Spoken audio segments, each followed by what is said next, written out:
Hi everyone, my name's Meg from the SU, and today I'm going to be talking to the amazing Ella from the EcoSoc. She's president of EcoSoc, and we're going to be talking about all things sustainability, being in a society, being a student, all that kind of thing. So Ella, do you mind just quickly introducing yourself, if that's okay? Like what you study at uni, maybe a bit about your society, if that's okay? Yeah, sure. I'm in my second year at the moment, and I'm studying ecology and conservation, which is an amazing course. And I found my way to it through um, sort of doing my own learning about sustainability, and just realised that I really wanted to dedicate my time to it.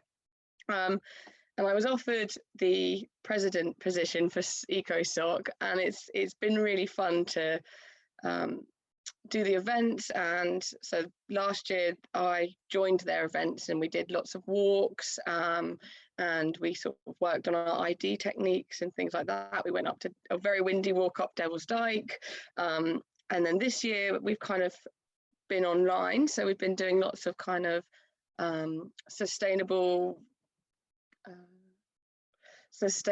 holidays. I've been trying to show people how to bring Wow. ecology, that kind of mindset, in their own home, which has been quite fun. Amazing. What has it been like the difference between, before COVID in your society and now? Has it been really difficult? I can imagine it's been hard. It's been quite a change. Obviously, as an ecologist and as nature enthusiast, we kind of love to be outside, and preferably would love to be stomping around the woods, getting our feet muddy and practicing surveys. But it's been a nice opportunity actually to try new things that we wouldn't have been able to do before. So we've had some really great collaborations with Debate Society. That was really fun, and we had a great talk. Someone, a fungi expert, came in and gave a virtual talk with us, which was fun. And yeah, we've just been doing like demonstrations on how to make. We made wax wraps, seed paper, and little cards and things like that. So just things that people can do in their own home with their own spaces as well. That's amazing. I remember you did an event before Christmas, didn't you? It was like Christmas, how to be sustainable when making Christmas deck. Yeah. We wanted to have ideas that you could have little Christmas presents for people, or for the friends in your garden. So we made homemade bird feeders with which are really easy to do. You can use pine cones, twigs, and things like that. We made wax wraps, so it's like an alternative to cling film, which is really easy with recycled cotton and melted down wax. And we also made some nature themed Christmas cards. So we did printing with leaves, which worked really effectively actually. And you can use it to make wrapping paper as well. I love that. That's honestly amazing. Do you think you'll do it for like spring or Mother's Day or anything like that? Have you got any plans? I try to do a little idea for everyone, even if we don't do an event for it. So we might post an idea that you can do on the Instagram account usually. So for Valentine's Day, I showed people how to make love heart seed paper, and you can plant them next within a couple of weeks. You should be able to plant them, and then you get loads of wildflowers. So it's about, I like the idea of giving something that's going to grow, and you can watch that develop, and it's something natural that is going to last forever in a way. Yeah, that's amazing. You're giving me loads of ideas now about what to get my mum for Mother's Day. Just the idea of that, it's amazing. And it's Um, fun. People genuinely yeah, like something if you've made it for them, even if you don't think you're naturally creative or naturally arty. Honestly, the person who receives it is going to be so touched that you put that effort into it. Doesn't matter if you're Picasso or, you know. yeah, yeah, exactly. Oh, that's amazing.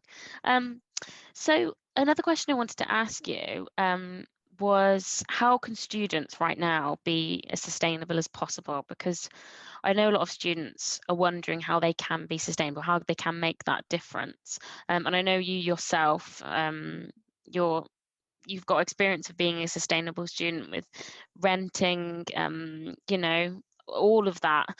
So have you got any tips on how to be sustainable as a student at this time? Yeah, I think first of all, I would say don't put pressure on yourself, because I don't claim to be an expert on the subject, but I think for me it's about everyone making a difference in their own way and thinking about, okay, what can I do, or how can I change my industry maybe to be this way. And one of my favorite quotes is it's actually about veganism, but it applies to this so well, and it's the world won't change with a few perfect individuals, but it will change with hundreds of imperfect people making their own steps towards it. So first of all, I'd just say take it step by step, and it's a way of thinking that you develop.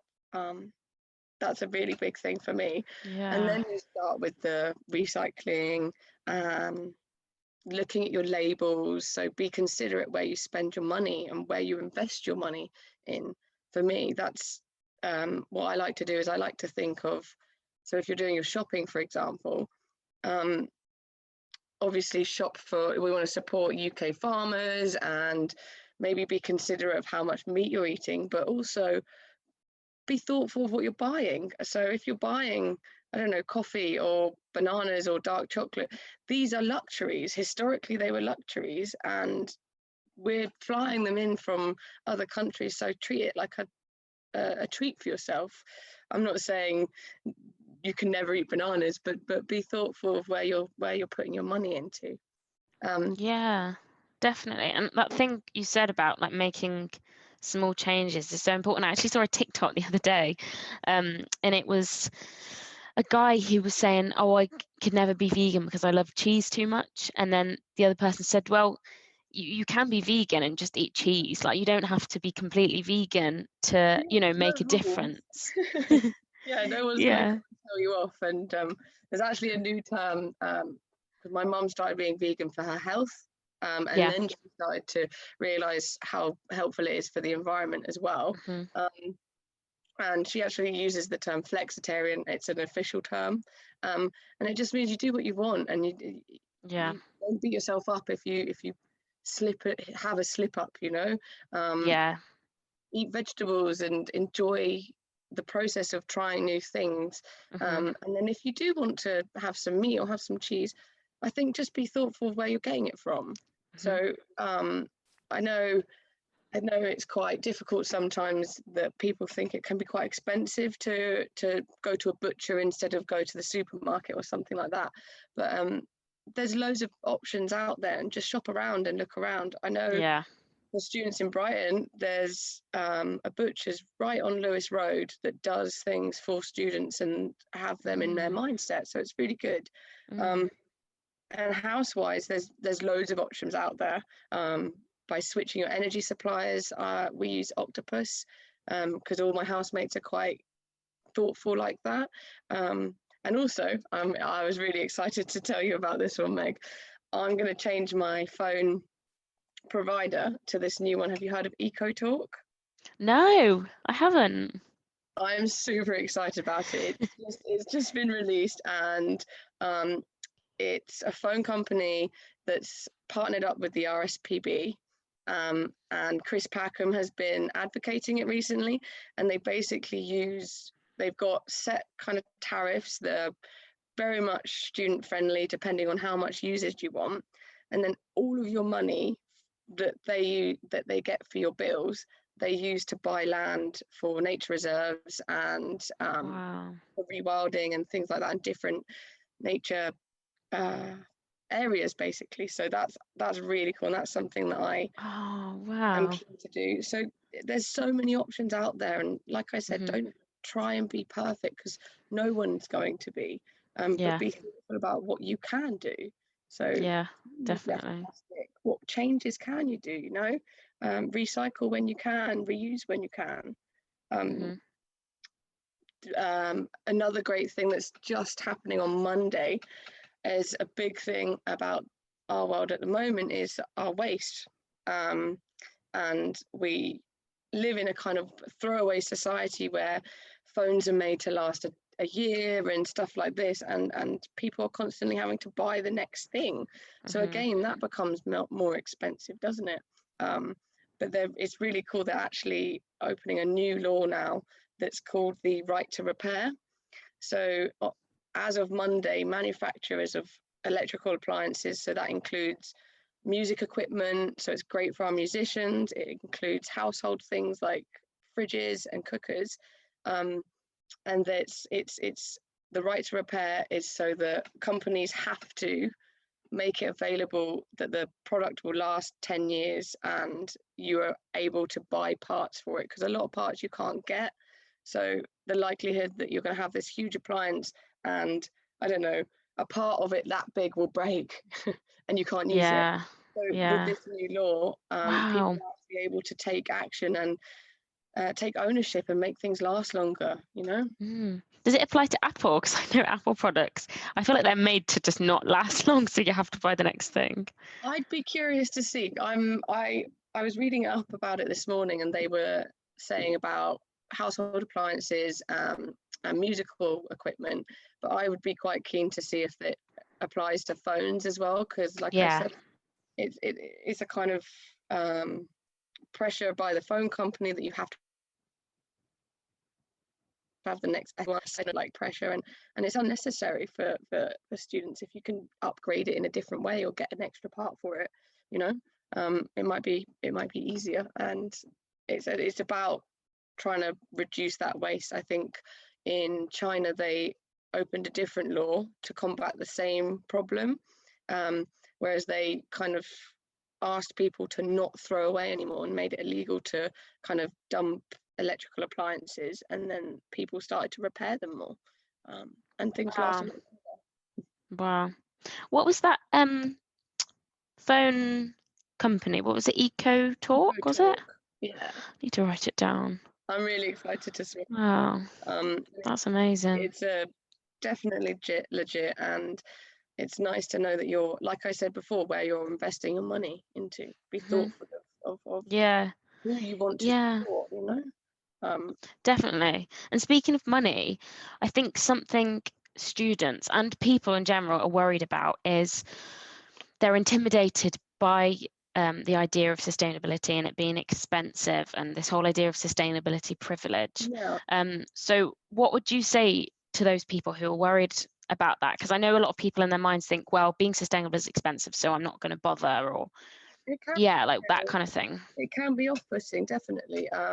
And I know some of the beautiful shiny shops can be a little bit pricey sometimes, but when it comes to those luxury items, I choose when I want to have those specifically and treat it as a treat. And with other things, don't be so hard on yourself. Go little by little. I'm not majorly rich. I'm not in a situation where I can be frivolous with my money either. So I have to be thoughtful about where I shop and things like that. And it is possible to be both sustainable and kind of money savvy, you know. Shop around, go to markets, a great option, because in Brighton we've got the open market as well as loads of other veg places that don't use plastic. They have very good deals for students.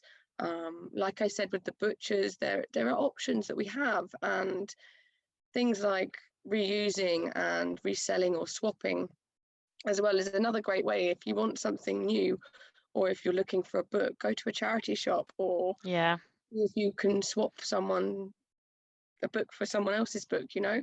There's loads of ways that you can get involved without pressuring yourself, because as obviously we're all students and no one needs that extra financial pressure, but there's always ways that you can do this, and actually being sustainable will probably save you money in the long term. Things like be thinking about how much water you're using at home, or do you really need the heating turned on? Maybe just put a jumper on, you know. yeah, definitely saves money and it's good for the environment. I've been seeing I don't know, I feel like everyone's been seeing these adverts at the moment for Vinted, the app. Have you used that? It's everywhere. I haven't. I know which adverts you're talking about. Unfortunately, I'm not that quick on technology. I think it's a great way to encourage people to swap and reuse things. I know Facebook Market's quite good for that as well. You seem to get, even you can get plants on there, which is great. Yeah, and it's And there's cheap. another way, yeah, and it's another way of just valuing what you have. So your clothes and stuff, wear them for longer. There was, I can't remember the artist, but there was a musician who's done an advert about with Ariel about asking to clean your clothes, like wear your clothes more. You don't need to wash them every single day and use so much water up, and it's the same principle. Yeah. One of our art lecturers in Brighton has a great Instagram account called Steel and Stitch, and she's all about upcycling her clothes, and sort of if you've got a hole in it, she teaches you how to sew and crochet it into to make a basically what looks like a new piece of clothing. Wow, That's really that's cool. amazing. Just try and be creative, I think, and don't press yourself. Like I said before, each little step is making a difference. And I think the biggest thing you can do actually before you start making these changes is having conversations like this and talking to your friends and family and saying, hey, have you ever considered like doing it this way instead? Or, oh, I don't know if you knew, but this bit can be recycled, so you don't need to throw it in the general waste, you know? Have conversations Yeah, with people. definitely. I got my mum to stop buying shopping bags every time she goes to the supermarket, and now she has just loads of reusable ones, what they called bags for life, like Yeah, just stocked in her car, and I got to do that, so I was happy about that. yeah. And it's just little things that can really, really do make a difference. And I think it makes you feel quite proud as well that you know you care about this world around you, and you don't want to harm it. It is we do owe a lot to our planet, and I think it's we all have an obligation to try in our own Yeah, way. definitely. I love that. Yeah.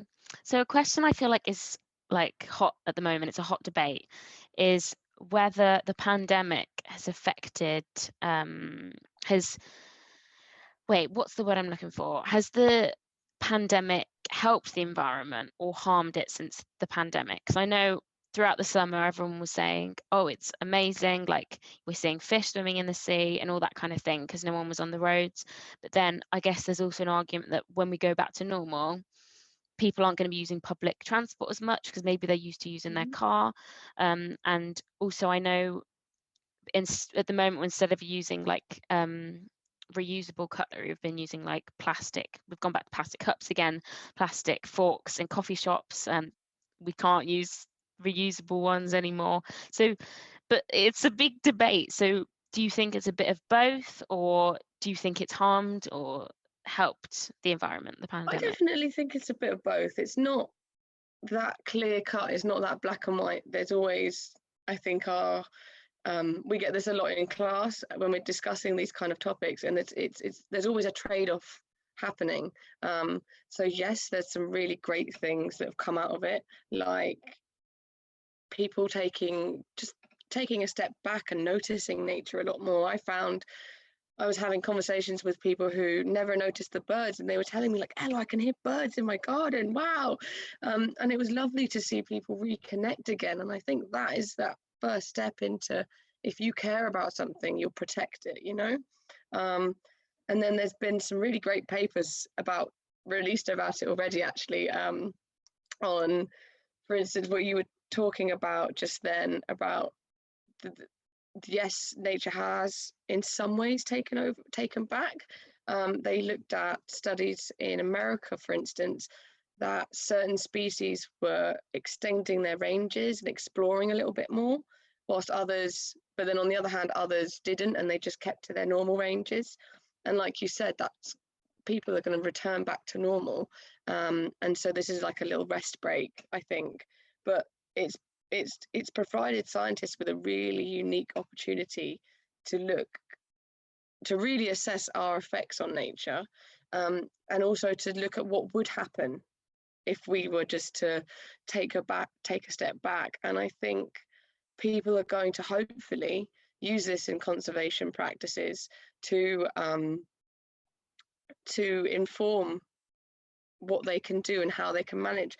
So there was a really great paper that was released this year, obviously, looking at the exploited habitats and how they were reported, and that loads of people were doing more observations.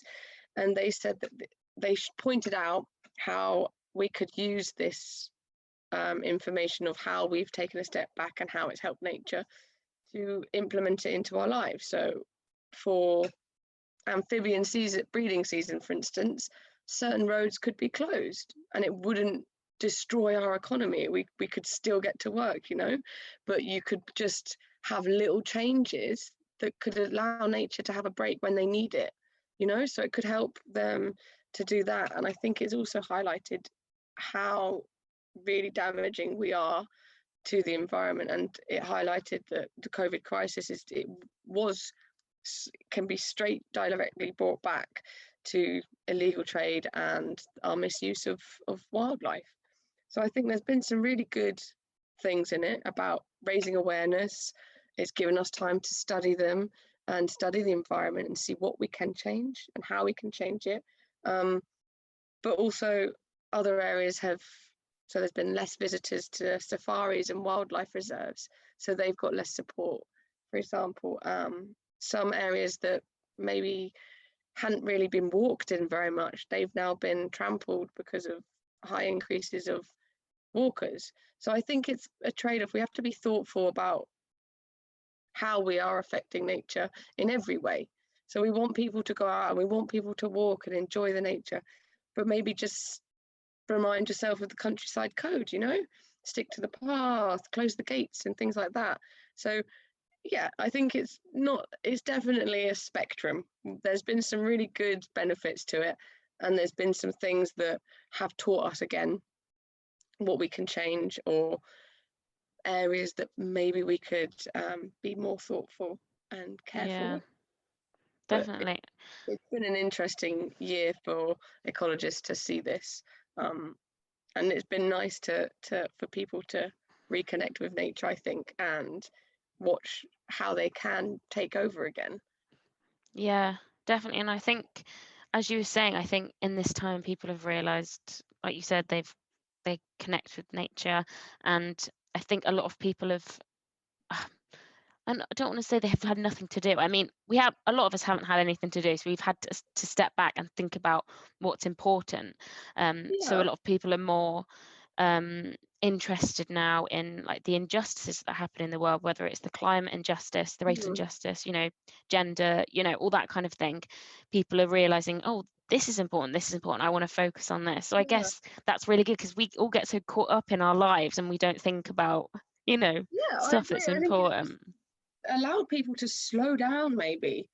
And everyone's so busy all the time with work and running around with uni and things like this. We've always got a list of things to do, and telling people you have to stay at home. All you can do is go for a walk in nature or look into your garden. People have noticed what's on their doorstep is amazing.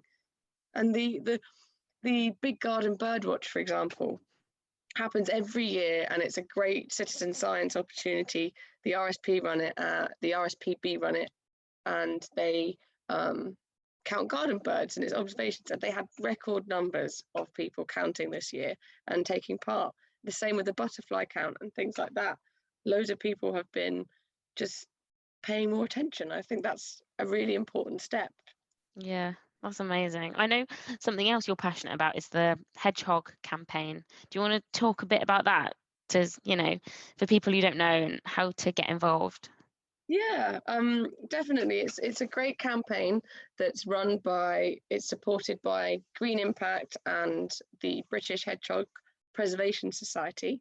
And it's a really great way if you want to learn a little bit more about our native species, if you want to take action and do something or raise awareness.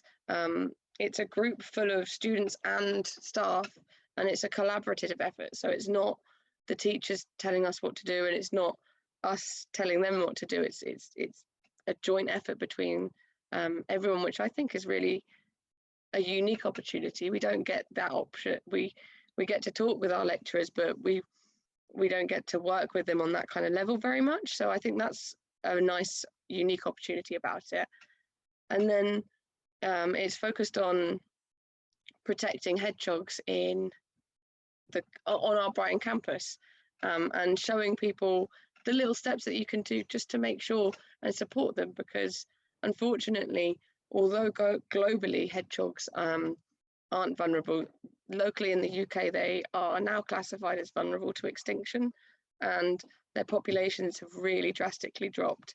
So there's always little things that we can do to help them and support them, and we're hoping that on our campus we want to make our campus safe for wildlife, and in turn, by supporting the hedgehogs, other wildlife will come and follow, and it'll be on their doorstep so people can meet them and learn. And we're hoping to put up camera traps soon to show people our local friends.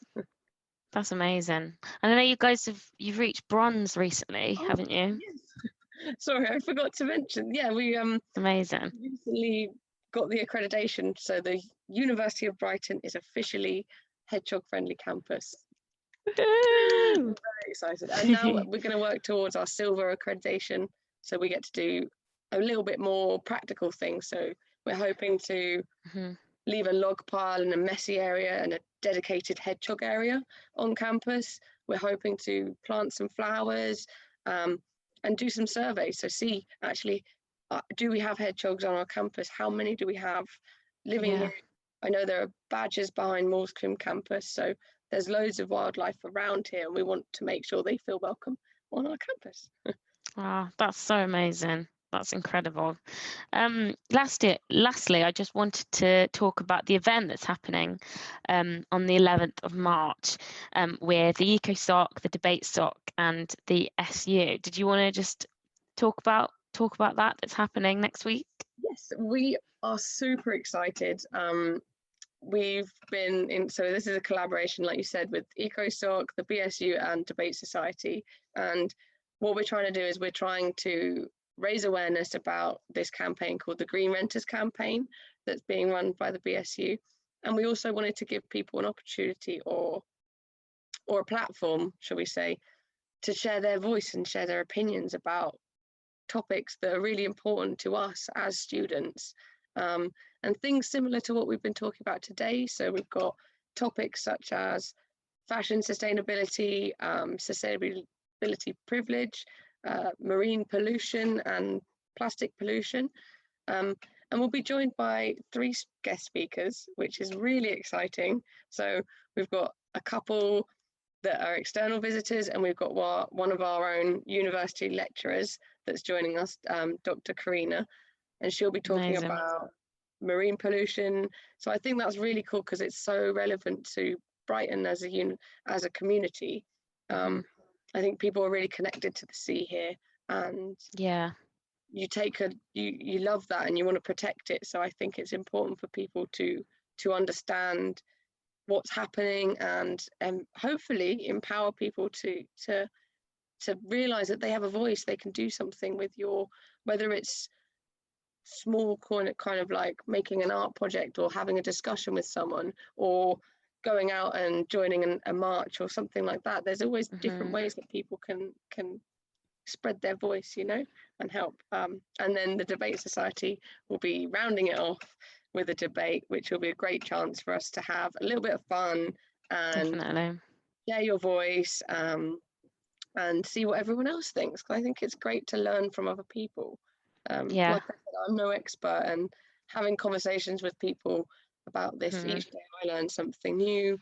Hopefully they learn something from me, and vice versa, Yeah, definitely. I'm so excited about that event. This podcast actually comes out the week of the event, so it's on Thursday the 11th of March at 5:30 p.m. And it's going to be over Zoom, and it's going to be super exciting. And like Ella said, it's a chance for all students to get involved and talk about the importance of sustainability and the topics that our panelists are going to be speaking about. So yeah, that's the event that's happening next week, which is so exciting. But yeah, thank you. Oh, go on, Ella. Facebook to find us to join the event, and to the BSC website as well. Yeah, we'll be promoting it on our BSc website like you guys will on yours too, and I'm sure the debate will be doing the same. But yeah, thank you so much, Ella. It's been so nice talking to you. I love how passionate you are about all of this. It's so great to, see people who are so passionate. So yeah, thank you so much, Ella, Well, thank and you I'll for speak to having you me. soon. Yeah, thank you very much. Take care. Bye bye.